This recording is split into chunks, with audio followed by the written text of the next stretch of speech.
This is easily the most embarrassing retirement tour in NBA history. Top five most embarrassing in sports history. 3 in the morning Eastern time. Chris Paul put out this Instagram post. But first, nobody knew what the hell this dude was talking about. He said, then a few moments later, my guy Chris Haynes tweeted this. He said, LA Clippers are sending home future Hall of Fame point guard Chris Paul in a bizarre severing ties move. This dude was the franchise player for the Clippers. The whole Lob City with Blake Griffin, DeAndre Jordan.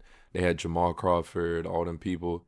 He was their franchise player. Fast forward to the end of his career to reward him, not even reward him, just like a respect type of thing. Just give him the respect. They said, nah, get out of here, nigga. Clippers are trash this year. And a move like this just is gonna make people like, why would I want to go to an organization that don't even respect a franchise player? That's what like star players in the future looking at someone like the Clippers gonna be thinking like, damn, I did all this for y'all and in return, I can't even get a proper exit out the league. You know what I'm saying? Chris Paul's in retirement tour been so bad, he had to announce he was retiring twice. How much longer do you intend to play? At the most a year. So that was the first time he said it. He was like, at the most a year. He said this. I saw like one post about it, but no one cared. It was like, word, damn. Like, nobody cared. It wasn't trending. Nobody's making like, anytime LeBron says it might be my last year, it's trending like the whole day. Even John Wall got more love than Chris Paul when he announced his retirement. Everybody was posting. Dude said, this is my last season. Crickets. Like, nobody cared. Dude wasn't getting any minutes with the Clippers. Like, he had hella DMPs. This vid came out November 22nd, right? He wasn't really getting he wasn't really getting minutes like that. So I saw a tweet. I forgot. I can't find it no more, man. It was pretty viral. Some dude was like, the reason Chris Paul put out this video, like announcing his second retirement, was so he could get on the floor to make sure he played at NC. But this dude, when he played his last game in Charlotte, he announced that, this is he made this announcement like, this is my last season. He said, back in NC, what a ride. Still so much left. Grateful for this last one. Dropped this video as like homage for his career type thing. A lot of engagement. A lot of people were just tweeting a lot of stuff like, hell of a career, CP3, so many great memories. The love he deserved, obviously. He's like one of the best point guards ever. Everyone can give him that. He was expecting like LeBron level treatment, if that makes sense. Like on some, it's my last year. Any city I play at, show love. Niggas is not giving that to Chris Paul. I'm sorry. Like, no disrespect, but you're not getting that, bro. Like, I'm sorry to break it to you. But he is a legend, though. I'm not saying he's not a legend. Because how he went about it, I think that's what he was trying to get out of it, and that just wasn't it. It's to the point where he had to say his thing twice that, I'm retiring. When he checked in the last game, Chris Paul checks in for his final game in Charlotte on his retirement tour. And look, even the big platforms, Bleacher Report, the NBA, everyone's going along with it. Like, this is his retirement tour. Look, someone even said it here. He announced retirement so that he can get more minutes. This I know is funny. After this year, like next year, probably LeBron last season, because I know he don't want to go out like this. This crazy, bro. And then I seen this Bricks said he retweeting a lot of like funny shit, but they said Blake Griffin wanted to retire Clipper, got traded to Detroit. Chris Paul wanted to retire Clipper, got waived during his retirement tour. How do you get waived during your retirement tour? Like, what happened to the point where they had to waive you? Like, it had to be something insane. I'm leaving New Orleans because I want to be out of here. Like, the team was saying that they were moving and going to do this and going in all these other different directions. So that's why me and D West was like, okay, it's time for us to move on. They was coming to practice, right? Because there'd be a lot of people in New Orleans say, you left us, whatever. If I keep it 100 right now, I tell you, they was coming to practice and telling us that the team was leaving. They was telling us that the team was moving to Kansas City. They told us that the team was moving to, San Diego, somewhere in California. Like, me and David West had been there.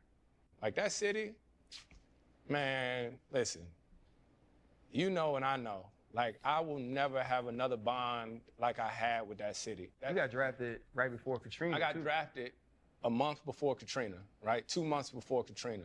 Like, the city of New Orleans will forever hold the deepest place in my heart, right? My first 2 years was in Oklahoma, so I'm grateful for that. But then we went back to New Orleans. Like, man, I got real family that live in that city. Your foundation does work there, too. Yeah, my sister-in-law from New Orleans, Randy, Kev, the Green Ups, like, them, that's my real family that's there, man. So I hoop. I try not to trip at all, whatnot. But, like, when I play back in New Orleans and people start booing and doing all this, I'll be looking around like, are y'all serious? Yeah, but nonetheless, bro, the Clippers, they have so much going on right now. Like, I think this Kawhi thing's still going. Y'all remember this? This is Steve Ballmer, previous CEO of Microsoft and one of the richest men in the world, who also happens to own the Clippers. Most NBA owners are super rich dudes like Steve. Money is typically no object for them. Kawhi Leonard is one of the best players in the NBA, and Steve Ballmer really wants him to join the Clippers. What does Steve do? Well, allegedly, he creates a shell company and pays Kawhi $50 million a year under the table. This is going to be a huge problem for the NBA because Steve is one of the richest owners. They can't afford to not take action, but they also can't afford to piss Steve off that much. I'm absolutely sure this has happened in the past, but never to this scale, and it's never been exposed so publicly. I think other teams are quiet because they do the same shit. New York, they probably done some shit like that because I just can't see. I don't see no human being. I think Jalen Brunson took a $110 million pay cut. No, bro, no nigga is taking a $100 million pay cut. Like, come on, bro. Just because they want to win a championship. Like, nobody, and like, I don't, like, really think about that. This dude took like I think it was a $100 million pay cut, if I'm not mistaken. So Mikal Bridges and all these other people could join the team. Nobody rocks with their friends that much. People said, nah, this franchise going to hell. Y'all see CP cry right here, bro. Why not just play Chris Paul and let him enjoy his last season? But no, they sent him home. There has to be more to this situation. They could not have done him like this. And then Chris Paul in his story says, just found out I'm being sent home. Peace. He was one of the best two-way players in the league and was pivotal in him and Blake Griffin putting the Clippers on the map after they were never popular and they became Lob City and became one of the most popular franchises in the NBA. I just can't believe there has to be a reason why they would just send Chris Paul home. They have no assets and that OKC has their pick this season, and that may ruin the league because OKC may already never lose again, and they have the Clippers' first-round pick, which could end up being AJ Devonta, Cam Boozer, Wilson, or Peterson. You have a Harden, Kawhi, Chris Paul, but how do you have Harden and Kawhi can't manage to get, you can't win at all? You know what I'm saying? You can't get no wins with freaking Harden and Kawhi. That don't make sense. Bro, and they are in 13th place in the West. I guess they should just blow it up, right? They can't, because the worse they are, the more it favors the OKC Thunder. The Thunder have the Clippers 2026 first round pick dating back to that Paul George for Shai Gilgeous-Alexander trade. And if the season ended today, the Thunder, yes, the Thunder, who are 20-1 and poised to repeat, would be projected to get the number 5 pick in the 2026 NBA draft, all thanks to the Clippers. At this point, the Clippers got to figure this thing out, man, or else the NBA is going to be screwed forever. Kawhi Leonard really just said the Clippers need more talent. Bro, y'all gotta understand, bro. This dude does not give a fuck. Like, I really think after that Raptors ring, he was just like, all right, you know what? I'm gonna go back to LA or Cali. That's where I'm from. I'm about to just get my money. I'm cool. And I got 3. He got 3 rings, I think. I think he won 2 with San Antonio. I'm not sure. I don't remember. But bro, he don't give a fuck, bro. Does this, like, LeBron don't give a fuck? Once players get their rings, they got all the accolades, they max out. They don't care. That's the point. That's why you don't do a fake super team, an old ass super team with freaking him, Bradley Beal, Harden, players who are at the end of their career that don't really care about winning. Besides, I think Harden's the only one that wants a ring because that'll really cement his legacy. But everybody else, Bradley Beal knows nobody finna remember no fucking Bradley Beal. Harden, if he get a ring, he actually be up there because of what he's done. But Kawhi already did what he had to do. Like, he retired today. He's a Hall of Famer. You know what I'm saying? So he don't care. Like, he doesn't care. There's nothing. He doesn't have to do anything else. His side of the talent equation.